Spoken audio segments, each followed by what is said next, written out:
Bye on dip वाला formula जो share market के लोग कहते हैं, उस फार्मूले पे लोग चलने शुरू किए, तब मुझे लगता है कि बाय ऑन डिप करते करते पॉकेट काफ़ी ज़्यादा डिप में चला गया है। अब लोग इंतज़ार कर उठेगा क्या? अब तो डिप तो बहुत ज़्यादा हो गया, बीच में थोड़ी देर उठा तो लगा कि शायद अब संभलने की कोशिश बाजार कर रहा है। तो अब ऐसे हालात में बाजार सुनना क्या चाहता है, किस चीज़ के इंतज़ार में बैठा है? तमाम चीज़ें थी जो लगभग आधे से ज़्यादा घटनाएं घट भी चुकी हैं। अब जो होना है लगभग माना जा रहा है कि यही इसी लाइन पे होगा।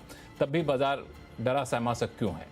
और ऐसे में आम निवेशक क्या करे? ये एक बड़ा सवाल है। आज इस सवाल को जानने की कोशिश करेंगे। बिल्कुल अभय अग्रवाल साहब, मेरा सवाल आपसे ये होगा कि इस चिंता के बीच में बाजार को क्या लगता है? चूंकि अभी इन्होंने जो कहा प्रकाश दीवान साहब ने कि यूएस और डोनाल्ड ट्रंप का आना तो लगभग तय हो गया था, महीने डेढ़ महीने पहले आ भी गया। डोनाल्ड ट्रंप जाने जाते हैं, कई बार सो को उठेंगे, पता नहीं क्या फैसला अगले दिन लेंगे, किसी को नहीं पता होता है। तो इस अनसर्टेनिटी डोनाल्ड ट्रंप के साथ जो जुड़ा हुआ, वो लगभग एक महीने से हम लोग मान के चल रहे हैं। और भारत को तो उन्होंने पूरे इलेक्शन कैंपेन में काफ़ी ज़्यादा ड्यूटी को लेकर भारत की आलोचना की थी।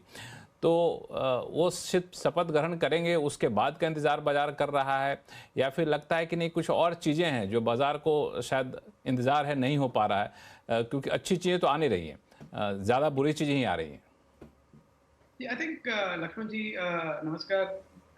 देखिए, बाजार को चाहिए ऊपर जाने के लिए एक regular supply of good news, और वो गुड न्यूज़ आना चाहिए एक अर्निंग्स ग्रोथ के रूप में, कि बाजार को कॉन्फिडेंस ये हालांकि रहना रेगुलर चाहिए। सप्लाई ऑफ बैड न्यूज़ हो रहा है यहाँ तो। हाँ, यहाँ पे बिल्कुल। तो आपने देखा है कि वो गुड न्यूज़ तो आ नहीं रही, और जो टेक्निकल सपोर्ट था मार्केट को डोमेस्टिक इन्वेस्टर्स का, वो भी अब धीरे-धीरे वीक हो रहा है, और एफपीआईज़ की सेलिंग मोटा-मोटी तौर पे आउटफ्लो की तरफ ही है। मैक्रो भी थोड़े वीक हो रहे हैं शॉर्ट टर्म में। तो जैसा हमारा एस्टिमेट था कि ग्लोबल डिमांड स्लो डाउन है, इंडिया में डिमांड की स्लो डाउन है। मार्केट फिर भी तेजी में था, इग्नोर कर रहा था काफ़ी चीज़ों को। अब मुझे लग रहा है कि वो मार्केट कैच अप कर रहा है रियलिटी से, और रियलिटी ये है कि इंडिया में अभी फेस्टिव सीजन से लेके अब तक एक स्लो डाउन है डिमांड में, और जितना भी मैनेजमेंट की कमेंट्री आ रही है नेस्ले और इन तरह की कंपनीज की, वो भी यही पॉइंट कर रही है कि कोई इमीडिएट पिकअप नहीं है, कोई ट्रिगर नहीं है। हमारा जो बड़ा सेक्टर है बैंकिंग फाइनेंशियल सर्विसेज का, निफ्टी में भी बड़ा उसका वेटेज है, वहां पे भी वीकनेस ही है। अभी किसी भी मैनेजमेंट की कोई पॉजिटिव कमेंट्री नहीं है ग्रोथ के बारे में। तो ऐसे माहौल में मार्केट का नीचे जाना, करेक्शन होना, मुझे लगता है एक रियलिटी के साथ समझौता है मार्केट का जो अभी हो रहा है। और इस मार्केट में इन्वेस्टर्स को पेशेंस रखनी पड़ेगी। बहुत अच्छे मौके मिलेंगे आपको इन्वेस्टमेंट करने के। जल्दबाजी ना करें, वेट करें, क्योंकि ये मार्केट में मुझे नहीं लगता कि कोई भी ऐसा ट्रिगर है कि सडनली वी शेप रिकवरी हो जाएगी और डोनाल्ड ट्रंप भी कुछ ऐसा मैजिक कर देंगे। क्योंकि क्या है, हमारी जो मार्केट है वो काफी कुछ हमारी खुद की प्रॉब्लम्स को रिफ्लेक्ट कर रहा है। और पैसा सस्ता हो जाता तो एक ट्रिगर होता कि इन्वेस्टर कहते हैं कि चलो एक रेट कट हो रहा है तो पैसा सस्ता होगा, उससे कुछ फायदा होगा। उसके भी आसार कम है, इंडिया में भी कम है, क्योंकि हमने देखा इन्फ्लेशन का नंबर अभी भी अंडर कंट्रोल नहीं है। और उस इन्फ्लेशन, हाई इन्फ्लेशन, लो जीडीपी ग्रोथ का माहौल एक मैक्रो पे भी क्वेश्चन करता है। और जो हमारा टैक्सेशन है जीएसटी का, वो अभी भी फ्रेंडली नहीं है कंजम्पशन के लिए। तो काफी सारी चीजें हैं जो अभी मार्केट समझ रहा है, और इन्वेस्टर्स भी समझ रहे हैं। तो मुझे लग रहा है जो थोड़ा पैसा मार्केट से बाहर जा रहा है इस समय, जो मार्केट में करेक्शन क्रिएट कर रहा है, वो जो थोड़ा एक चार्म था और एक एक्सपेक्टेशन कि मार्केट तो हमेशा ऊपर ही जाएगा, बाय ऑन डिप्स ले लीजिए, वो थोड़ा टूटा है अभी। और एक बार टूटता है तो थोड़ा समय लगता है लक्ष्मण जी उसको वापस कॉन्फिडेंस को आने में। डर के आगे जीत दिख रहा है। अभय अग्रवाल साहब, इन्होंने एक बड़ी अच्छी बात कही कि एक समय था जब एफआई काफ़ी ज़्यादा बेच के निकल रहे थे, डीआई मोर्चा संभाले हुए थे, लेकिन डीआई को लग रहा है कि यार अब तो एफआई तो बिल्कुल मूड में है ही नहीं रुकने के, तो वो या तो संभल गए हैं या फिर उनकी झोली खाली हो गई है। जी, मुझे नहीं लगता झोली खाली हुई है। आई थिंक अभी भी काफी जो नेट इनफ्लो है मार्केट में वो पॉजिटिव ही है, नेगेटिव नहीं हुआ है। तो ये हो सकता है कि डीआईआईस ने थोड़ा अपना कैश बढ़ाया हो पोर्टफोलियो में, और वो पीरियोडिकली करते हैं 2 3 4% कैश बढ़ाना कि मार्केट ओवरहीटेड है तो उसको थोड़ा, या कोई ऐसी अपॉर्चुनिटीज दिख रही है होराइजन में जहां पे डिप्लॉय करे, कोई बड़ा आईपीओ आ रहा है, जैसे आपने देखे 2-3 बड़े आईपीओ आए लक्ष्मण जी, और अभी पाइपलाइन में भी हैं मार्च तक, तो वो थोड़ा कैश कंजर्व करें कि आईपीओ में पार्टिसिपेट कर सकें। वहां पे भी प्रोरेटा एलोकेशन होता है तो एप्लीकेशन उनको बड़ी डालनी पड़ती है। तो मुझे लगता है उससे ज्यादा कोई ऐसा पैनिक या क्लोज टू पैनिक सिचुएशन तो कहीं नहीं दिख रही है मेरे को डोमेस्टिक इन्वेस्टर्स में। और जो अभी भी थोड़ा पोर्टफोलियोज में या एनएवीज में नुकसान है लक्ष्मण जी, वो भी एक पूरे साल में देखें तो पॉजिटिव रिटर्न ही है, उसमें से जिसको कहते हैं नफे में नुकसान है थोड़ा, तो कोई ऐसा प्रेशर पार्टिसिपेंट्स पे नहीं है। अ, मैं ये कहना चाहूंगा लक्ष्मण जी कि आईपीओज जो है, काफी अच्छे आईपीओज भी आ रहे हैं, तो हमें ये नहीं कहना चाहिए कि एक स्पेकुलेटिव मार्केट ही आईपीओ का, जो काफी नए बिजनेस मॉडल्स, नए नए सेक्टर्स की कंपनीज हैं जो आके लिस्ट हो रही हैं, चाहे वो छोटी हों अभी, पर एक पॉसिबिलिटी, और मार्केट्स इन्वेस्टर्स को भी एक मौका मिल रहा है कि अनलिस्टेड से लिस्टेड स्पेस में कंपनीज आ रही हैं, तो एक उनमें पार्टिसिपेट करें, सिर्फ जो लार्ज कैप हैं उन्हीं में ना रहें, जो पहले से चल चुके हैं और अब टाइम करेक्शन में है, बल्कि नई अपॉर्चुनिटीज का भी फायदा उठाएं, क्योंकि मार्केट में पैसा पेशेंट इन्वेस्टर्स का लक्ष्मण जी तभी बनता है जब वो एक स्मॉल कैप से मिड कैप और मिड कैप से लार्ज कैप जब एक स्टॉक बनता है, उसकी पूरी जर्नी में अगर वो रहे तो रियल वेल्थ क्रिएट होती है। तो एक अपॉर्चुनिटी है, मैं कहूंगा, ये नई लिस्टिंग्स के थ्रू इन्वेस्टर्स के पास कि वो यंग कंपनीज में पार्टिसिपेट कर सके। ऑब्वियसली अगर आप कुछ भी वैल्यूएशन देंगे तो फिर काफी समय लगेगा आपको रिटर्न बनाने में। और दूसरा, मैं ये कहूंगा कि एक सेंटिमेंट वीक है अभी, और वो सेंटिमेंट रिवर्स होने के लिए कुछ पॉजिटिव ट्रिगर्स चाहिए। कल जीएसटी कमिटी की मीटिंग है, होपफुली कुछ ऐसी अनाउंसमेंट सेक्टर वाइज कुछ फोकस आए जहां पे ये लगे सरकार का मूड कि हाँ वो एक जीएसटी रिडक्शन करके या रैशनलाइजेशन करके, स्पेशली इंश्योरेंस सेक्टर पे काफी बात हुई है। एक डर है लक्ष्मण जी की वो 35% वाला नया कैटेगरी आ जाएगी, तो मुझे लगा थोड़ा बहुत इस हफ्ते प्रेशर कंजम्पशन स्टॉक्स पे इसलिए भी था कि वो क्या सच में आ जाएगी, वो कल पता चलेगा जब मीटिंग होगी। तो अगर ये एक थोड़ी पॉजिटिविटी क्रिएट होती है, सरकार की तरफ से एफर्ट लगता है कि मार्केट पार्टिसिपेंट्स को एश्योर करें, कॉर्पोरेट सेक्टर को एश्योर करें, तो मुझे लगता है थोड़ा एक सेंटिमेंट वापस इंप्रूव होना शुरू होगा।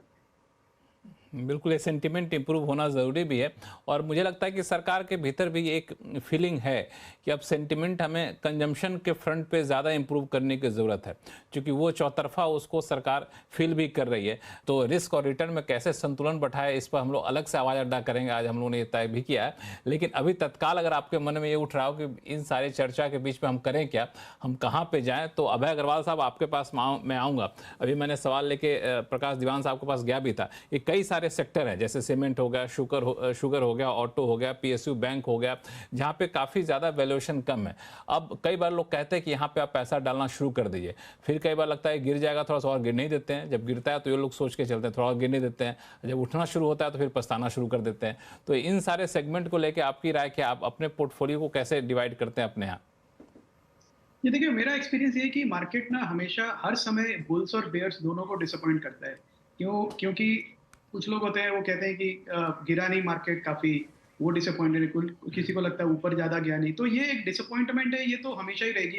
एक इमोशनल स्टेट ऑफ माइंड है इन्वेस्टर्स के लिए उसको करना। और मार्केट में लक्ष्मण जी जो सेक्टर्स हैं, अभी भी इन्वेस्टर्स देखिए किसी भी मार्केट में देखें, वो उन सेक्टर्स पे फोकस रहना चाहिए जहां पे ग्रोथ है, क्योंकि मार्केट में जब रिटर्न बनता है तो वो ग्रोथ जहां पे आती है उस पे बनता है, और वो ग्रोथ जस्टिफाई करता है हायर वैल्यूएशंस को। हमने देखा है इंडिया जैसे मार्केट में लक्ष्मण जी 5-10 साल में भी देख लें, बहुत सारे वैल्यू ट्रैप्स होते हैं, जिसे हम कहते हैं कि आपको हिस्टोरिकल मल्टीपल से सस्ते में कंपनीज मिल रही हैं, लीडिंग कंपनीज मिल रही हैं, पर वो सेक्टर में ग्रोथ ही नहीं है, कंपनीज की ग्रोथ ही नहीं है, तो जो वो मल्टीपल भी है वो भी महंगा है। और ये हमने देखा काफी सेक्टर्स में, जैसे बैंकिंग फाइनेंशियल सर्विसेज सेंटर आप देख लीजिए, एक इतना बड़ा सेक्टर है, साइडवेज गया है, जो लीडिंग स्टॉक्स हैं 5 साल 6 साल पहले जो प्राइस था, मोटा मोटी उधर ही है अभी भी, तो कुछ रिटर्न बना नहीं वहां से, और वो सस्ते ही होते जा रहे हैं 5 साल से, तो हर टाइम ये बनता है कि अब ये सस्ता हो गया इतना कि इसको ले लें। पर अगर ग्रोथ नहीं है तो मेरे को नहीं लगता कि इन्वेस्टर्स को उसमें से कोई रिटर्न बनेगी। कहाँ पे फोकस होना चाहिए? उन सेक्टर्स पे जहाँ पे एक ग्रोथ की अपॉर्चुनिटी क्लियर बन रही है और उसमें जो लीडिंग कंपनीज हैं वो और भी ज्यादा ग्रो करेंगी, सेक्टर से भी ज्यादा ग्रो करेंगी। तो अगर आप एक सेक्टर जिसमें अगेन मेरा बाय रिकमेंडेशन नहीं है पर हमारे मॉडल पोर्टफोलियो में ओवरवेट है काफी समय से, वो है large cap export pharmaceutical companies. मुझे लगता है फार्मा एक ऐसा सेक्टर है जो काफी साइडवेज कंसोलिडेट हुआ है, रिसेंटली आउट परफॉर्म किया है मार्केट को, पर मुझे लगता है अभी एक बहुत बड़ा सेक्टर है जिसमें इंडिया एक ग्लोबली कॉम्पिटिटिव प्लेयर बन सकता है, स्पेशली यूएस और यूरोप मार्केट के लिए। तो फार्मा में मुझे लगता है कि एक बड़ी अपॉर्चुनिटी है ग्रोथ की अगले 5 साल के व्यू में। जो जितनी भी सारी कंपनीज उन्होंने बहुत अच्छा काम किया है पिछले 5 साल में। यूएस का जो फेड एफडीए है वो काफी फ्रेंडली और कंसिलिएटरी मूड में है अभी, और मुझे लगता है ट्रम्प जी आएंगे उनके बाद भी वही रहेगा, क्योंकि वो चाहते हैं कि जो जेनरिक रिक्वायरमेंट है, जेनरिक्स की रिक्वायरमेंट है यूएस में, वो चाइना पे डिपेंडेंट ना रहे बट वाइड बेस हो। और इंडियन कंपनीज का पोर्टफोलियो, जो प्रोडक्ट लॉन्च का पोर्टफोलियो है वो भी बहुत जबरदस्त है। मैंने इतना अच्छा पोर्टफोलियो पिछले 5 साल में नहीं देखा लॉन्चेस का। तो फार्मा में मुझे लगता है अच्छी ठीक है। अपॉर्चुनिटी है। दूसरा जो सेक्टर है वो एक करीब 10, 12, 15 कंपनीज ऐसी हैं लक्ष्मण जी जो complex electronic, semiconductors, space tech के एरिया को केटर कर रही है, और इसमें भी सरकार का बहुत बड़ा फोकस है इस समय कि जो इंपोर्ट है इन सब आइटम्स का, सिंपल आइटम्स का, जैसे बैटरी के जो सेल्स हैं, ईवी बैटरीज के, सेंसर्स हैं जो गाड़ियों में लगते हैं, सेमीकंडक्टर्स हैं जो 1, 1.5, $2 के जो आते हैं चिप्स, वो, और स्पेस को जो स्पेस टेक या डिफेंस की जो रिक्वायरमेंट है कम्युनिकेशन इक्विपमेंट की, उसको रिप्लेस करें डोमेस्टिक प्लेयर्स के। तो काफी सपोर्ट है, और उस स्पेस में काफी कंपनीज हैं इंडिया में जो स्केल अप हो रही है बहुत फास्ट, और मुझे लगता है वो अगले 5 साल 50% साल दर साल की रेट से ग्रो करेंगी। और आप सही मेहमानों का बहुत बहुत धन्यवाद हमारे शो में जुड़ने के लिए। और मैं आप लोगों की बातों को 2-3 लाइन में सम अप करने की कोशिश कर रहा था, लिख रहा था, तो मैंने अनुराग सिंह साहब ने कहा कि इस गिरावट को सेलिब्रेट करिए, ये लाइन मुझे अच्छी लगी, मुझे लगता है इसको हम लोग को रखना चाहिए। और प्रकाश दीवान जी ने कहा कि रिटर्न और रिस्क दोनों का आपको ख्याल रखना चाहिए। अब रिटर्न रिस्क के संतुलन बैठाना है तो आपको ग्रोथ को देखिए, जहां ग्रोथ की संभावना है वहां पैसा लगाइए। अग्रवाल साहब के सुझाव थे, तो मुझे लगता है ये सारे फॉर्मूला है जिसको आप गांठ बांध करके रखिएगा तो शायद आपको निराशा कम हाथ लगेगी। तो आवाज़ अड्डा में फिलहाल इतना ही। देखते रहिए CNBC आवाज़। नमस्कार।